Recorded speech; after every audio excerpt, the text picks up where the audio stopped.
Somos a Table of the Kingdom, a mesa servida pelo Rei dos Reis. Sente-se a essa mesa. Seja muito bem-vindo e muito bem-vinda a um lugar de comunhão, fé e crescimento espiritual em comunidade. E antes que eu me esqueça, deixe o seu like e também se inscreva em nosso canal. Comente e compartilhe com quem é importante para você. Então, vamos ao desfrute desta mesa. Capítulo 13. Oração e jejum. Os poderes gêmeos. Digamos que você acabou de se comprometer a fazer uma temporada de oração no Espírito Santo. Você está faminto para conhecer a Deus mais intimamente e para andar em seu plano para a sua vida. Então, você está pronto e quer se entregar no processo de purificação no Espírito Santo, ultrapassando todos os impasses que possa encontrar.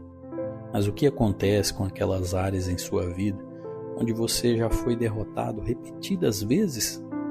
O que acontece com aquelas obras da carne que se prenderam em todas as partes de sua vida, aquelas que fazem você crer que nunca será melhor do que é agora e que você nunca realizará nada além daquilo que já realizou? Existe algo que possa ajudá-lo a ser livre nessas áreas de uma vez por todas? Eu tenho as boas notícias para você.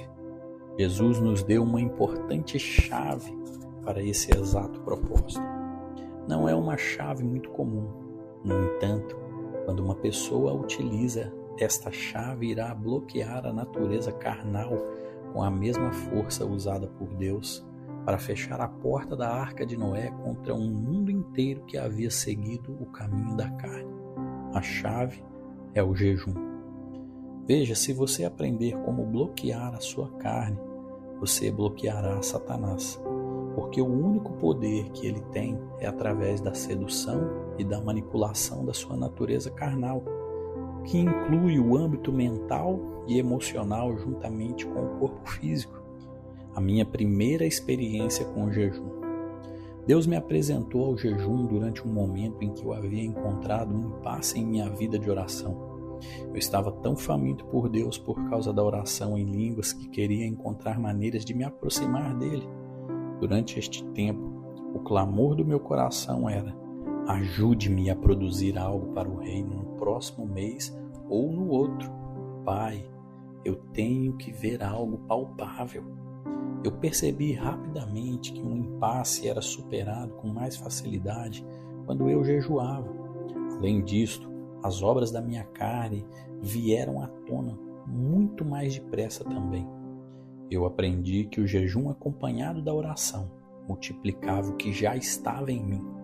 A primeira vez que jejuei tive resultados maravilhosos, mas assim que saí do jejum, tudo na minha vida passou a dar errado. Eu saí de um longo jejum, que eu chamo de uma temporada de busca, e depois disso ia cambaleando aos cultos. Os meus joelhos estavam fracos e não era por causa da falta de comida. Eu quase não conseguia pregar. Parecia que a unção de Deus havia me deixado. Quando eu impunha as mãos para orar para as pessoas, elas não caíam no poder de Deus nem se um raio as atingisse. Além de tudo isso, estávamos com dívida de 1 mês. Eu me recolhi para jejuar e orar, e saí deste tempo de oração me vendo em mais dívida do que antes. Eu disse para Deus: o mínimo que você poderia fazer seria pagar as contas sobrenaturalmente, enquanto eu estou em sua presença. Eu estava começando a ficar nervoso com a situação, e raiva estava se levantando em meu interior, porque eu queria saber por quê. Então, eu comecei a ver claramente. Entendi que durante o jejum, certas áreas da minha natureza carnal que não haviam sido mortificadas no passado estavam se levantando. Quando estas obras da carne começaram a aparecer, a unção parecia ser menor, mas na realidade estava maior do que nunca. É isto que Paulo quis dizer quando falou em essência, pois eu preferiria ter glória nas minhas enfermidades ou fraquezas, porque quando não posso depender da minha carne, dependo do Espírito Santo. 2 Coríntios capítulo 12, versículos 9 e 10. Quando nos sentimos fracos em nossa força natural, é quando geralmente estamos fortes, porque as áreas da nossa carne que não foram mortificadas estão passando pelo processo da morte. Oração e jejum, em combinação, ajudam a fazer com que as obras da carne sejam iluminadas em nossas vidas com mais rapidez. Testes e tribulações também as trarão para a luz, mas eu prefiro não esperar pelas tribulações. O jejum e a oração permitem que o Espírito Santo revele aquelas coisas escondidas nas trevas e lide com elas antes que as tribulações venham. Isto faz com que o nosso caráter seja fortalecido. O que Jesus ensinou sobre jejum? Em Mateus capítulo 17, encontramos algo que nos revela o que Jesus ensinou aos seus discípulos sobre o jejum. Jesus subiu ao que chamamos de Monte da Transfiguração, acompanhado de Tiago, Pedro e João. Lá ele teve uma visitação de Deus. Depois disso, ele instruiu os 3 discípulos para que não contassem a nenhum homem sobre o que haviam visto. Então, eles deixaram a montanha. Enquanto isso, os outros discípulos estavam tentando expulsar um diabo do filho de um homem, no vale daquela montanha. Os discípulos já haviam expulsado os diabos antes sem nenhum problema, mas agora eles haviam encontrado um diabo que não queria sair daquela pessoa. Enquanto eles estavam tentando sem sucesso, uma multidão se reunia em volta deles. Os discípulos estavam provavelmente se sentindo frustrados, nervosos e envergonhados. Esta foi a situação com que Jesus, Tiago, Pedro e João se depararam quando voltaram da montanha. E quando chegaram para junto da multidão, aproximou-se dele, Jesus, um homem que se ajoelhou e disse: Senhor, compadece-te de mim, de meu filho, porque é lunático e sofre muito, pois muitas vezes cai no fogo e outras muitas na água. Apresentei-o a teus discípulos, mas eles não puderam curá-lo. Jesus exclamou: Ó geração incrédula e perversa, até quando estarei convosco?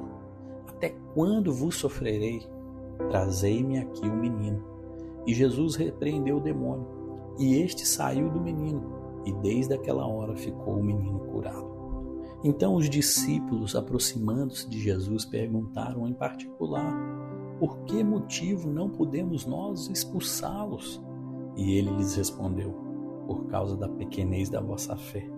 Pois em verdade eu vos digo que se tiverdes fé como um grão de mostarda, direis a este monte: passa daqui para acolá, e ele passará.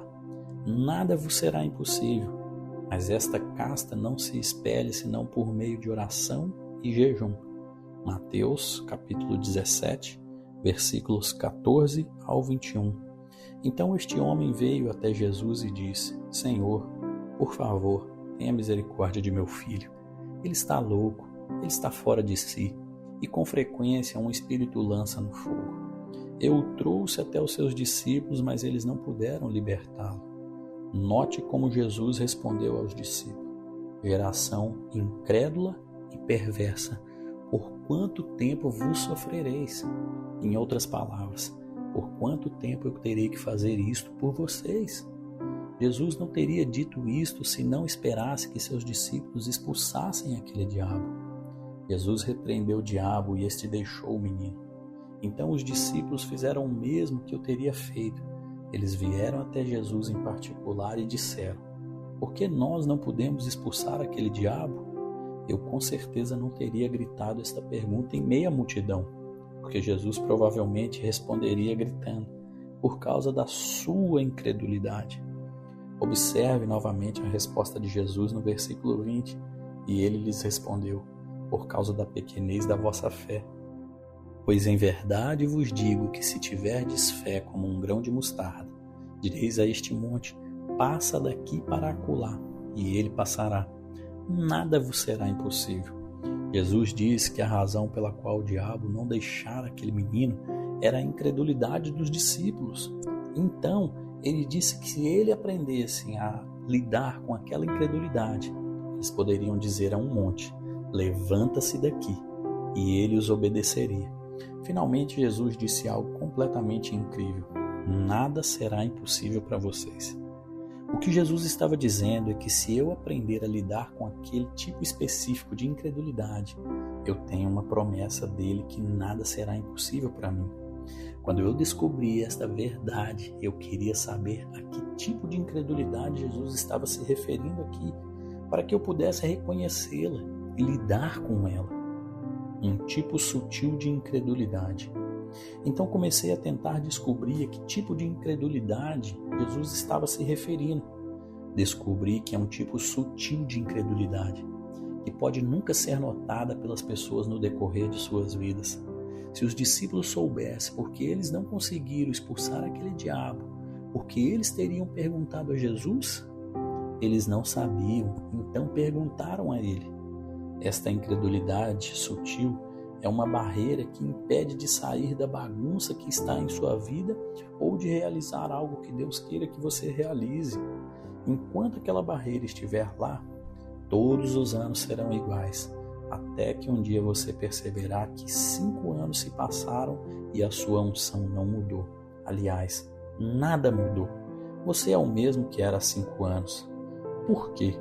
Porque você continua operando atrás de uma barreira invisível que está em sua vida sem você saber. E mesmo que você soubesse, não conseguiria quebrá-la com a sua própria força. Deixe-me explicar melhor através de uma situação hipotética. Suponha que 5 crianças aleijadas e deformadas em cadeiras de rodas são levadas ao meu culto. Seus braços e pernas são tortos e suas cabeças inclinadas para o lado. Eu entro e, a começar a pregar, vejo as 5 criancinhas. Eu não posso culpá-las por não estarem curadas devido à incredulidade delas. Isto não diz respeito à fé delas. Eu também não posso dizer que não é o desejo de Deus curá-las, porque mesmo quando os discípulos não puderam expulsar aquele diabo, Jesus mostrou a sua vontade quando ele o expulsou. Então, vou até elas e imponho as minhas mãos. Uso de toda a fé que tenho em meu interior. Busco em toda a célula e fibra do meu ser a fé para derramar sobre as crianças, mas mesmo assim, elas não são curadas.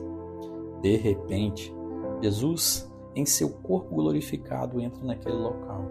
Eu digo: Jesus, quero lhe fazer uma pergunta. Jesus diz: espere um pouco, irmão Robertson.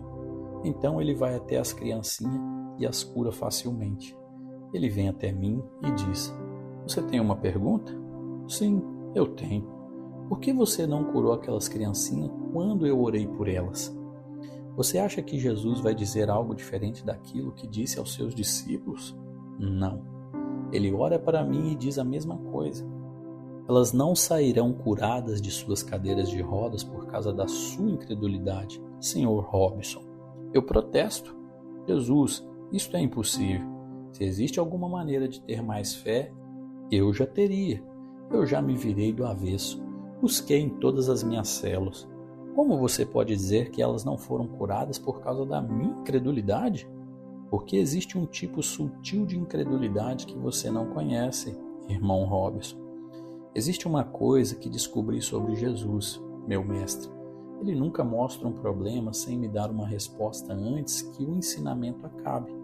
Não é suficiente mostrar um problema. Eu preciso de uma resposta. Deve existir uma maneira para que eu possa lidar com aquele tipo sutil de incredulidade, para que nada seja impossível para mim. O jejum ajuda a mover montes. Em minha busca, de alguma forma, eu sabia que a minha resposta se encontrava no que Jesus disse aos seus discípulos em Mateus 17. Eu encontrei esta resposta no versículo 21. Mas esta casta não se expele senão por meio de oração e jejum.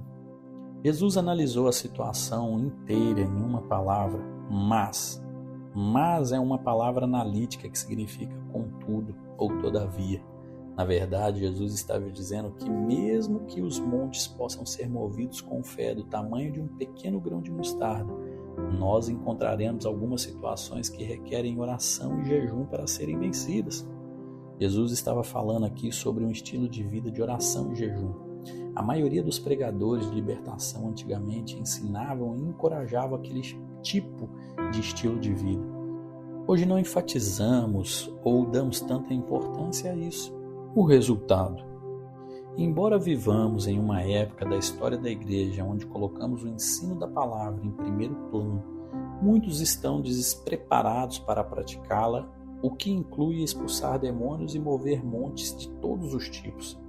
Com frequência, associamos o jejum com libertação de influências demoníacas, devidos a essa declaração de Jesus, de que um certo tipo de demônio só pode ser expulso apenas com oração e jejum.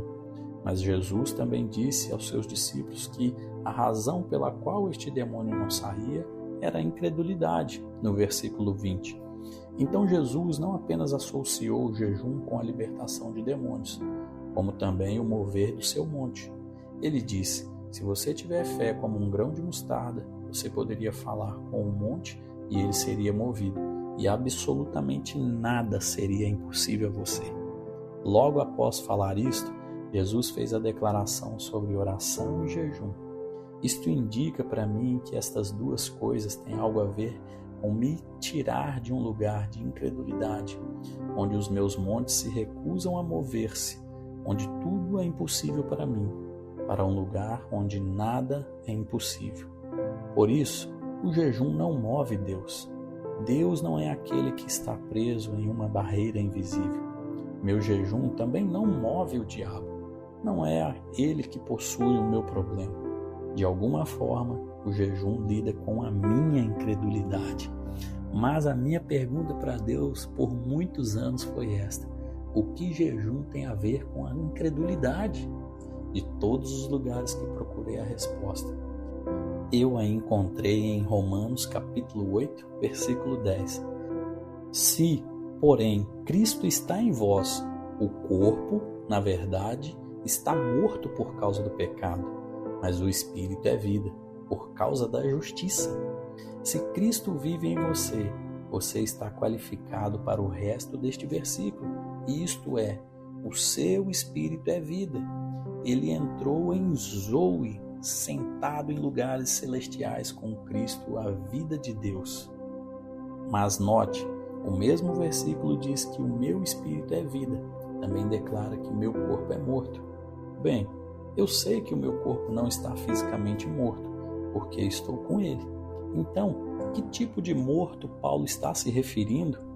Para entender esta passagem em Romanos capítulo 8, devemos voltar para o que ele disse em Romanos capítulo 6, no versículo 6. Sabendo disto, que foi crucificado com ele o nosso velho homem, para que o corpo do pecado seja destruído, e não sirvamos ao pecado como escravos. O que é este corpo do pecado?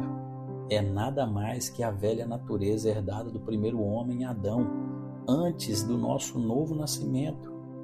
Esta é a natureza do pecado. O espírito não regenerado dentro de nós antes do nosso espírito passar da morte para a vida, no novo nascimento. Foi aquela natureza do pecado que costumava energizar os desejos da carne, tais como a exaltação própria e o amor ao dinheiro. Então, se Cristo está em você, Deus declarou a natureza do pecado, o corpo do pecado, morto, e seu espírito humano nascido de novo, vivo nele. Entendemos toda a verdade estabelecida que pertence ao nosso espírito.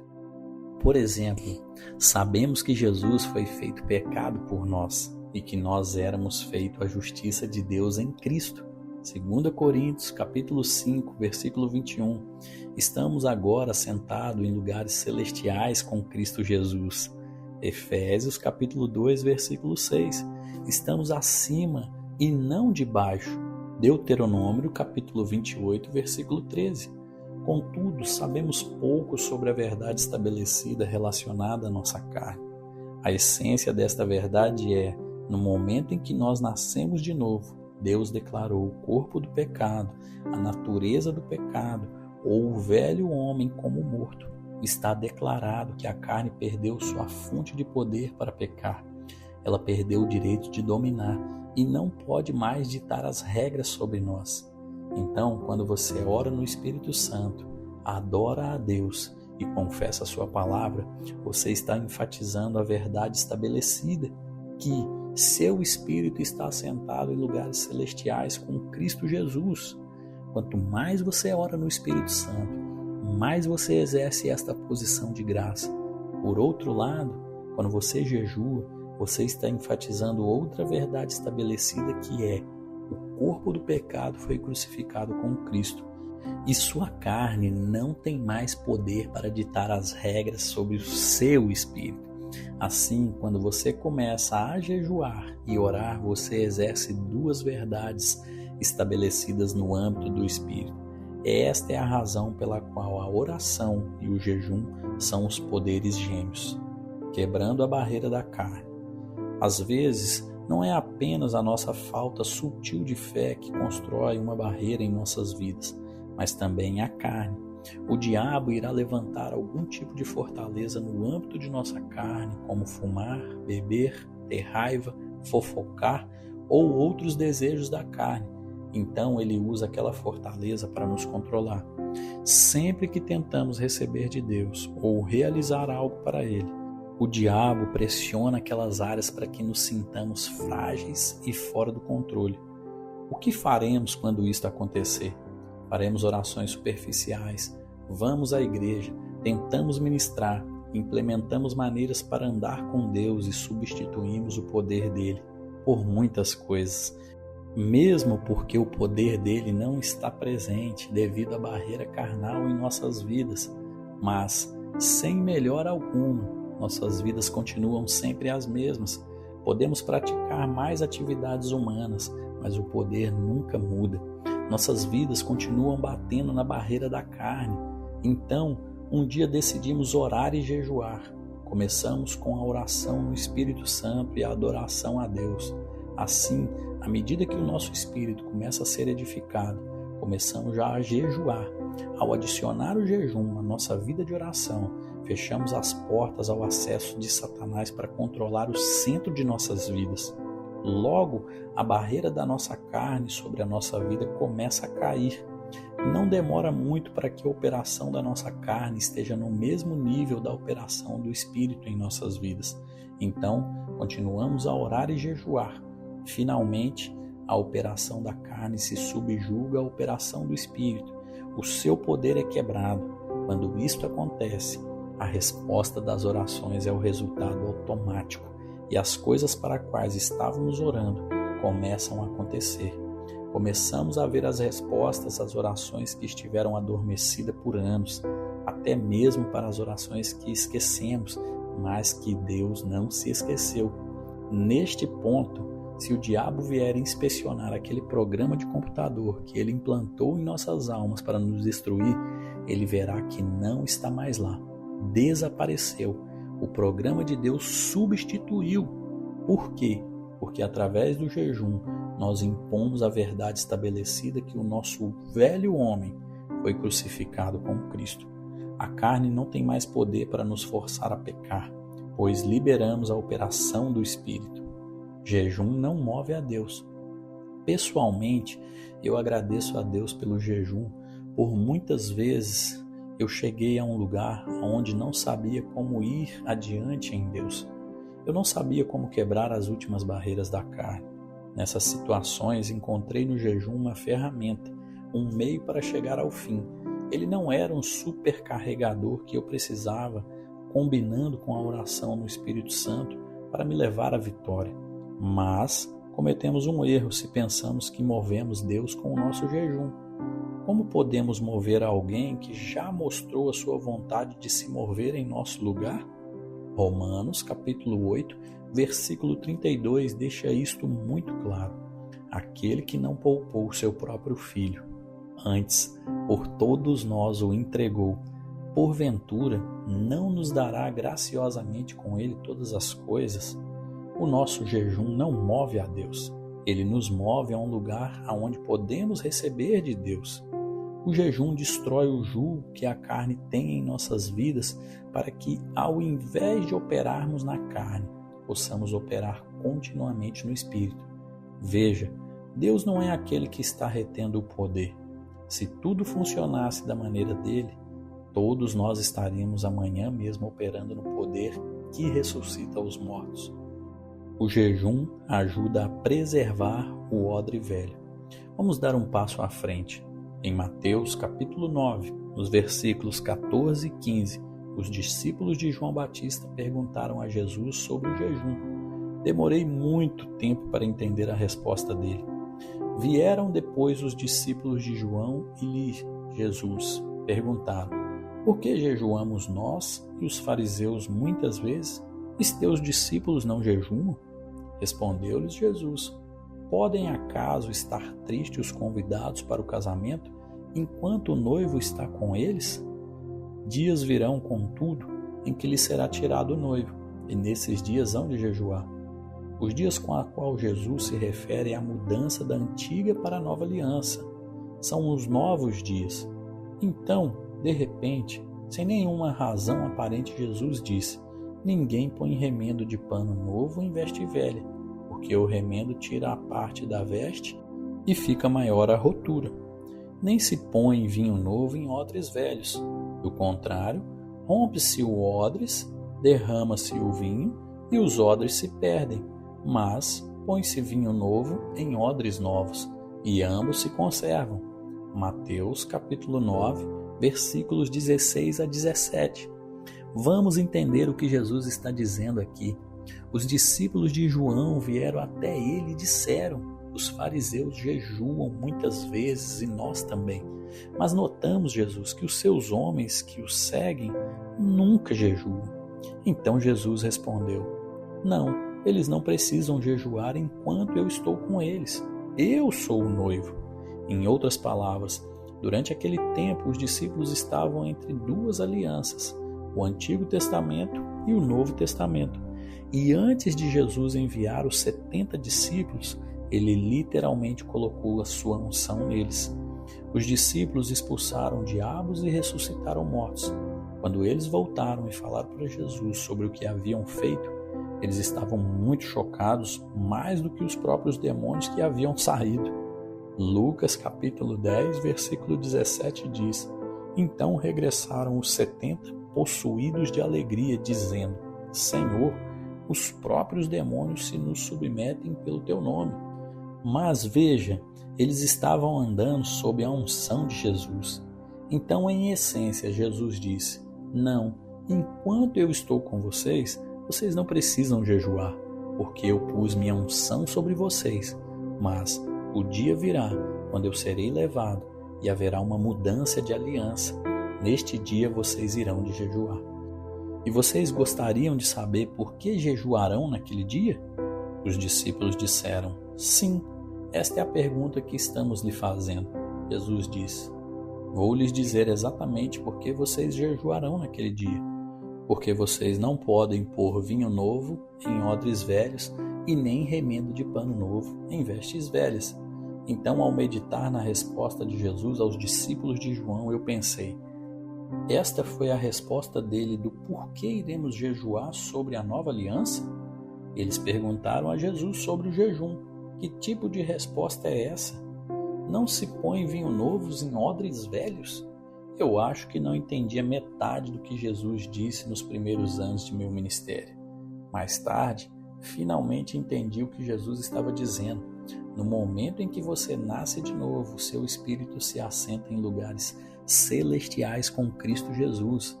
Mas, infelizmente, ele tem que deixar você em uma veste velha, em um odre velho.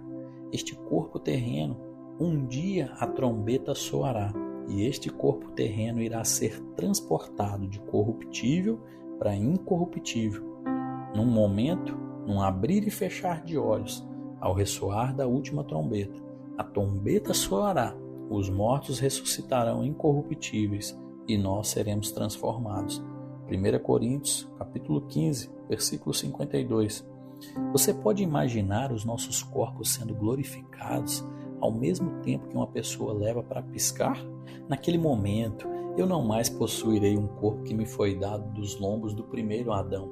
Ao invés disso, eu serei um filho manifestado de Deus, nascido de Jesus Cristo, composto de espírito, alma e corpo glorificado. O arrebatamento é o próximo acontecimento no calendário da Igreja de Deus. Mas enquanto isto, como as gerações dos santos passados podem testificar, nós ainda estamos vestidos de vestes velhas ou odres velhos que estão morrendo dia a dia e são capazes de pecar. Quando eu pertencia àquela igreja ultra santa, as pessoas me diziam que era o diabo que me tentava para pecar e eu entendia isto. Mas eu não entendia o que em mim queria concordar com o diabo. Eu queria que em Gálatas capítulo 5, versículo 16, estivesse escrito assim: isto eu digo, então, andem no Espírito e todas as contrariedades e desejos da carne irão embora. Mas não é isso que está escrito.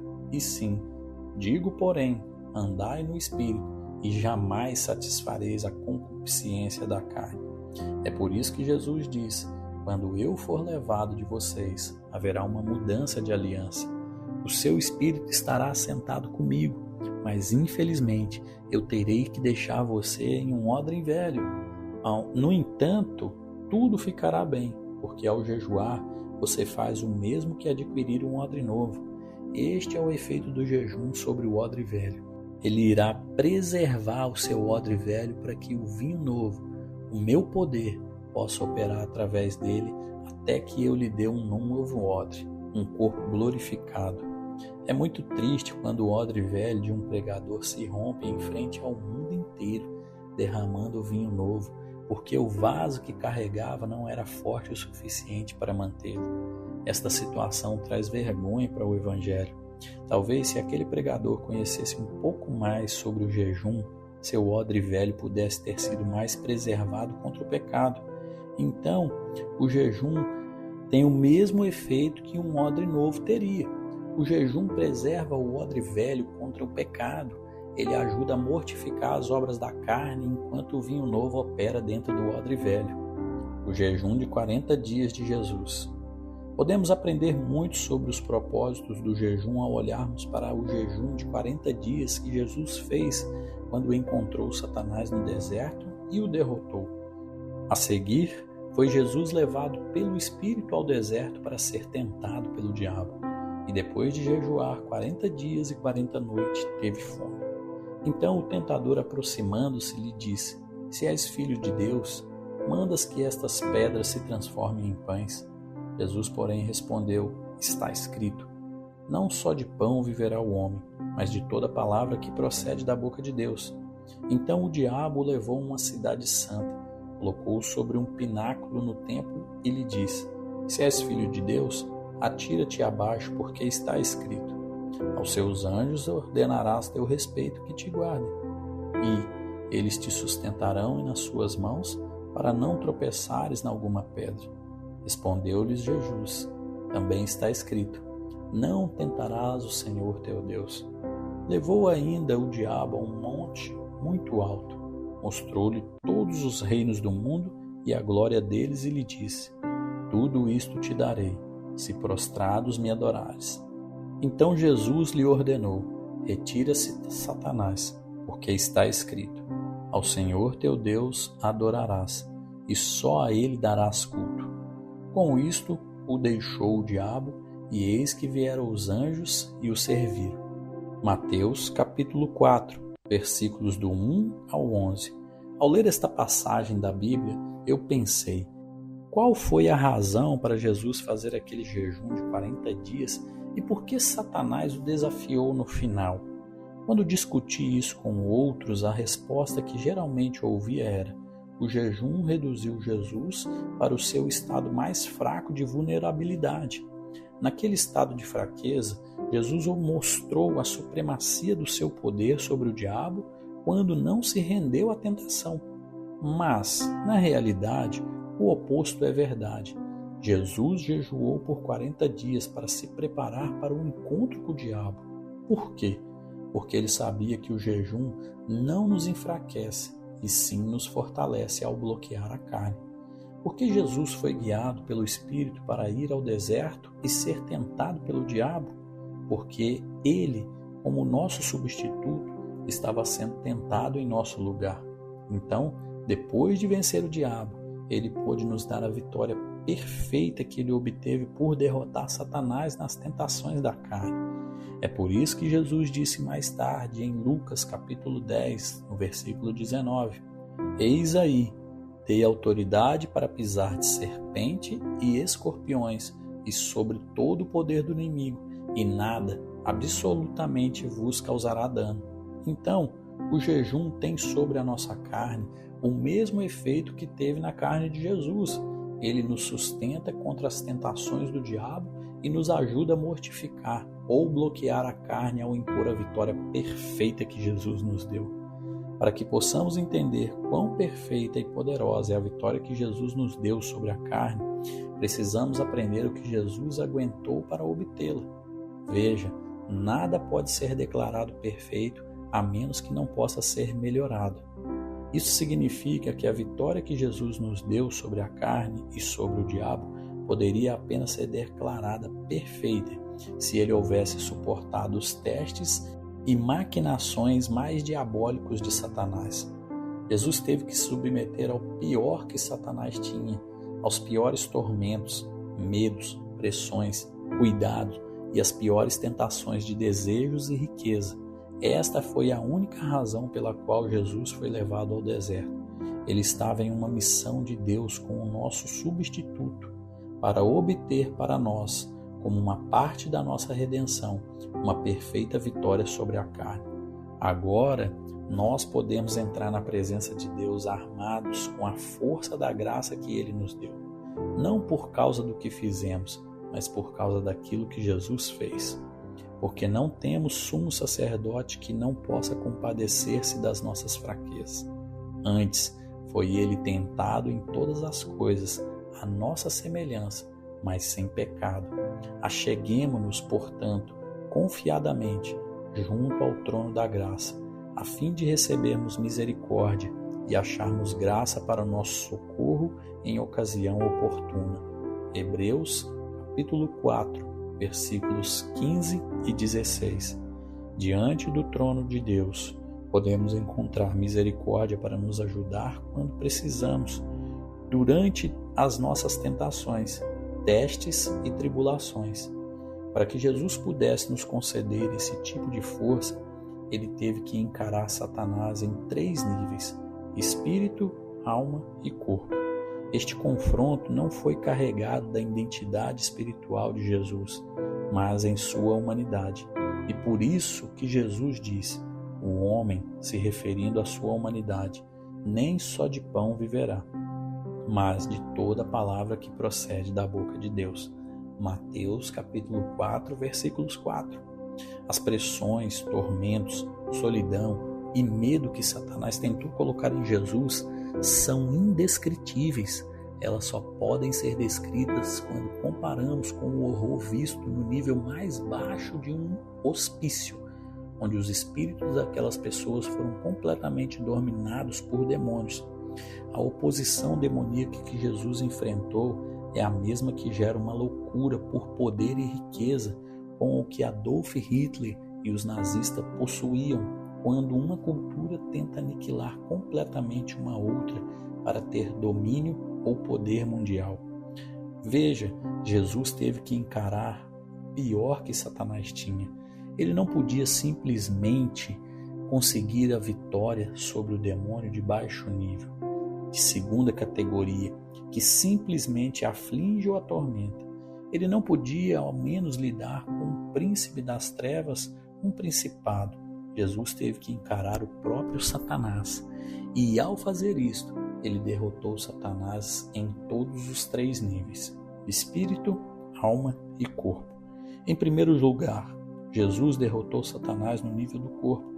Satanás o desafiou a suprir as necessidades do seu corpo físico, mas de acordo com os termos de Satanás. Então, o tentador, aproximando-se, lhe disse: se és o Filho de Deus, manda que essas pedras se transformem em pães. Mateus capítulo 4, versículo 3. Satanás tentou pressionar Jesus com o pior tormento para o corpo físico: a ameaça de que as necessidades básicas para sustentar a vida não serão supridas. A tentativa falhou. Em segundo lugar, Jesus derrotou Satanás a nível da alma, quando ele tentou fazer com que Jesus cometesse suicídio. Ele levou Jesus a um pináculo no templo da cidade santa e começou a pressioná-lo no âmbito emocional da alma para que ele pudesse pular do pináculo cometendo suicídio. E lhe disse: se és filho de Deus, atira-te abaixo, porque está escrito: aos seus anjos ordenará o teu respeito que te guardem, e eles te sustentarão nas tuas mãos, para não tropeçares em alguma pedra. Mateus, capítulo 4, versículo 6. Jesus sabia que Deus havia ordenado aos anjos com respeito a ele, mas ele não tentaria Deus se jogando do templo apenas porque o diabo havia dito. Veja, suicídio é o último ponto do estado de falta de esperança. Após uma longa batalha de tormentos e medos, neste estado, a pessoa diz para a vida: você não tem respostas reais. Neste sentido, este é o pior tormento da alma, e Jesus derrotou Satanás nesta área. Satanás pode tentar nos atormentar no âmbito da alma de nossas emoções, mas hoje nós temos acesso a uma vitória perfeita contra o tormento da alma. Esta vitória nos foi dada por Jesus, o príncipe da paz, e irá nos sustentar independentemente do que Satanás tente fazer. Em terceiro lugar, Jesus derrotou Satanás no nível do espírito, quando ele tentou fazer com que Jesus o adorasse. É interessante notar quando Satanás tentou Jesus no âmbito físico, ele usou comida, e quando o testou no âmbito emocional da alma, ele usou o suicídio. Mas ao testá-lo no âmbito do espírito humano, Satanás usou o poder e o dinheiro ao oferecer Jesus a glória dos reinos do mundo.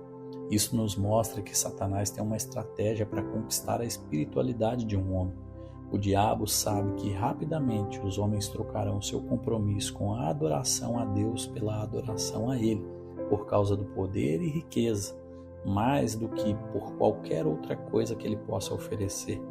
Satanás ofereceu fazer de Jesus o homem mais rico e mais poderoso do mundo. Tudo o que Jesus tinha que fazer era se prostrar espiritualmente a Satanás e adorá-lo. Mas, graças a Deus, Jesus derrotou Satanás. Então, ele nos deu a força que adquiriu através da sua vitória em todos os 3 níveis. De alguma maneira, o jejum ajudou Jesus a se preparar para aquela tentação, para que ele pudesse, como nosso substituto, nos dar a sua vitória. Agora, quando jejuamos, executamos a vitória de Jesus sobre a carne ao nos entregarmos a Deus e superarmos o diabo. As maneiras de jejuar. Acabamos de ver o jejum de 40 dias que Jesus fez para se preparar para confrontar as tentações do diabo. Mas há inúmeras maneiras de jejuar. Aqui eu acredito ser mais prática e efetiva para uma vida de uma pessoa na sociedade ocupada de hoje em dia é o jejum comum de 3 dias. Ele pode ser feito de 2 modos.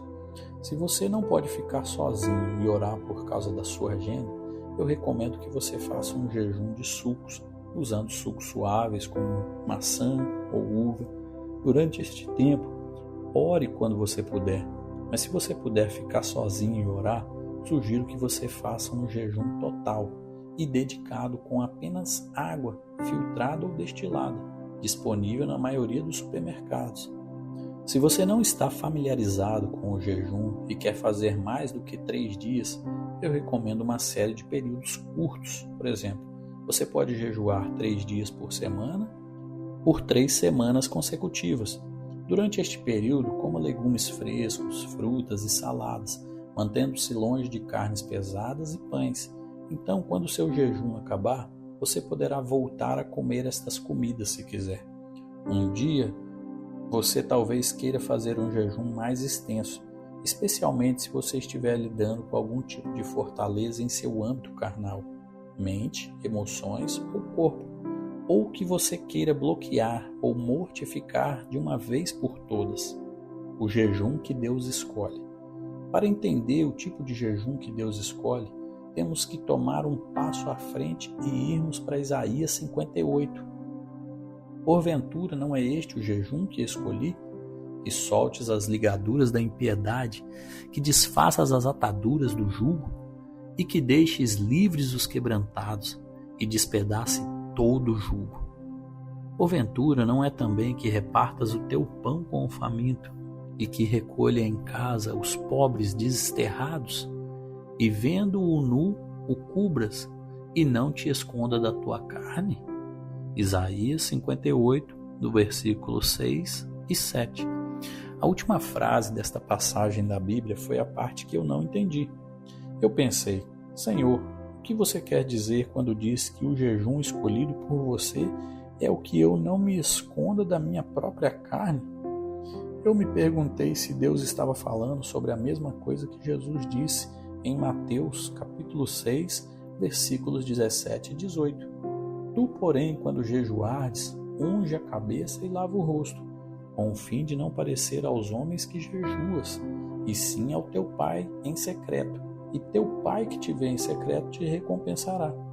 Ou será que Deus estava querendo dizer em Isaías capítulo 58, versículo 7, o mesmo que Paulo em 1 Coríntios capítulo 7, versículo 5, quando ele se dirigiu aos maridos e esposas? Não vos priveis um ao outro, salvo por mútuo consentimento, por algum tempo para vos dedicardes à oração, e novamente vos ajuntardes, para que Satanás não vos tente por causa da incontinência. Jesus ensinou sobre um jejum no qual precisamos lavar nosso rosto e continuar a nossa vida do dia a dia, sem aparentar os homens que estamos jejuando. Então, Paulo ensinou sobre um jejum no qual podemos nos isolar em uma montanha, ou seja, nos dedicando completamente ao jejum e à oração.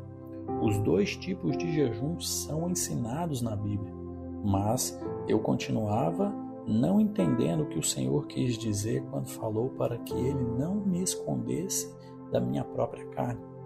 Levei cerca de 3 anos de estudo e meditação para entender sobre o que ele estava falando. O dia que você decide jejuar é o dia que você decide parar de se esconder da sua própria carne, de qualquer coisa em que você não se importa com o perdido, ou o pobre, ou o nu, ou aquele que não está na casa de Deus.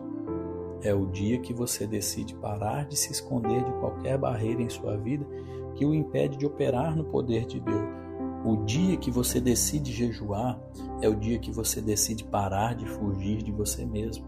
Jesus disse: aquele demônio não saiu por causa da sua incredulidade. Ele também disse que aquele tipo de demônio sai apenas com oração e jejum. E o que o jejum tem a ver com a sua incredulidade?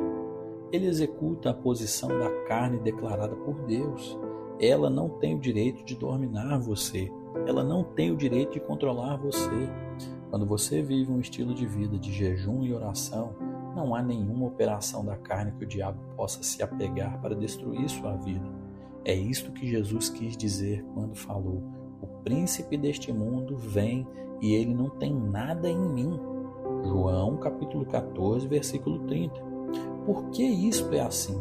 Porque o jejum e a oração no Espírito Santo destrói aquelas obras carnais e libera o poder de Deus em você. E no momento que a operação da carne cai abaixo do nível da operação do Espírito, você recebe uma nova unção em sua vida e ministério. Prepare-se para as táticas de Satanás. Ao orarmos e jejuarmos, não nos escondemos de nossa carne. Libertamos os cativos. Vamos para Isaías, capítulo 58, versículo 6. Porventura, não é este o jejum que escolhi? Que solte as ligaduras da impiedade, que desfaças as ataduras de servidão, que deixes livres os oprimidos e despedace todo o jugo? Geralmente, o primeiro cativo que precisa ser liberto é você mesmo. Quando a carne lida com a morte através do jejum, passamos a ter mais liberdade para andar plenamente no Espírito.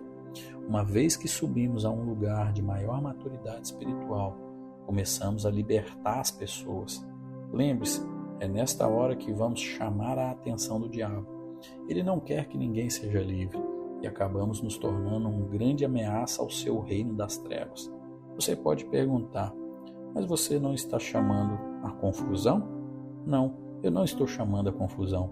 Eu estou me preparando para as estratégias de Satanás. A Bíblia nos diz que quando a palavra é plantada de qualquer maneira, o diabo vem roubá-la para que ela não produza fruto. Lucas, capítulo 8, nos versículos 11 a 15. Se nós não estivermos conscientes espiritualmente das táticas do diabo, teremos um despertar muito ruim, seremos pegos de surpresa e o diabo terá uma oportunidade melhor para roubar de nós ou daqueles que amamos. Não estamos no céu ainda, estamos vivendo em um planeta que teve guerra declarada sobre ele. O diabo foi expulso do céu e agora está ativo aqui na terra. Ele não pode causar confusão no céu, então usa o que tem de melhor para causar confusão aqui. Enquanto o diabo estiver ativo aqui na terra, as tempestades continuarão a cair sobre as nossas casas, mas com a mesma certeza que Jesus revelou que as tempestades virão, ele também garantiu que se nossa casa for construída sobre a rocha de ouvir e fazer o que ele diz, o diabo não pode fazer nada para derrubar esta casa. Mateus capítulo 7, versículos 24 a 27. O inimigo não é poderoso o suficiente. Ele não tem o que é necessário para tirar a nossa casa da rocha de Jesus Cristo. Quanto mais revelação sobre o plano inteiro de Deus recebemos, mais vitórias teremos aqui na terra. Quanto mais rápido nós chegarmos ao lugar em que estimamos as glórias do céu como um prêmio maior do que os objetivos temporários e sem visão desta existência terrena, mais poder estará operando em nossas vidas para a vitória nas batalhas aqui nesta terra. O ingrediente que faltava, a paz sobrenatural. Eu não entendia como isso tudo funcionava até que anos atrás jejuei e orei durante uma extensa época de busca. Eu estava procurando pela mudança na minha vida que faria a diferença. Eu queria algo que pudesse sentir com as minhas mãos. Eu estava esperando que os anjos aparecessem ou que o céu se abrisse. Nada daquilo aconteceu, mas quando eu saía da época de busca, recebi algo que nunca tinha encontrado antes. Eu entrei em um grau de paz que eu jamais pude imaginar que existisse. Deus me pôs na rocha para lá ficar. Você pode perguntar, mas você não andou em paz sempre? Se tivesse me perguntado isso antes do jejum, eu teria dito, sim, porque eu não tinha nada com o que comparar. Mas essa nova paz era diferente. Nada podia me atormentar. Essa paz era tão boa e estranha ao mesmo tempo. Quando as coisas pareciam estar indo errado, eu descobri que eu podia gostar de esperar com paciência pela materialização do plano de Deus. Eu podia usar a minha responsabilidade em uma situação sem levar o cuidado ou o jugo dela. Então, através da oração e jejum, Deus me fez entrar em uma paz que era uma força palpável, mantendo-me em uma posição para receber o seu poder. Ele falou com o meu espírito sobre essa paz, dizendo, era isso que você estava procurando. Esse era o ingrediente que faltava. Veja, as condições nesta terra não vão melhorar. Jesus nos disse em Mateus capítulo 24, como serão os últimos dias, guerras e rumores de guerra, terremotos, angústias, perseguições, falsos profetas, e o amor de muitos será mais frio que gelo. As tempestades da vida estão ficando cada vez mais violentas. À medida que o tempo passa, elas esbravejarão mais severamente. O jejum e a oração nos libertam da nossa natureza carnal e dão condição para que Deus nos preencha com o seu caráter. À medida que a carne perde espaço, a paz de Deus pode começar a reinar em nossas vidas. Colossenses capítulo 3, versículo 15. Nós passaremos de um nível de paz para outro. A nossa fé se tornará cada vez maior. Tudo isso está esperando por mim e por você. Somos capazes de muito mais que simplesmente vencer as crises da vida. Cada um de nós foi criado para ser uma força nesta terra para Deus. E a oração, combinada com o jejum, são os poderes gêmeos que nos ajudam a atingir este objetivo. Pois na quietude do meu espírito, a minha voz é conhecida, e os meus caminhos, meus princípios e os meus preceitos são manifestos. Então voe comigo, diz o Espírito da graça, pois sou eu, não homens, que exaltarei a você e lhe darei o seu lugar legítimo em mim, pois a paz será o fruto, diz o Espírito da graça, o fruto pacífico, quando você me dá aquele lugar legítimo.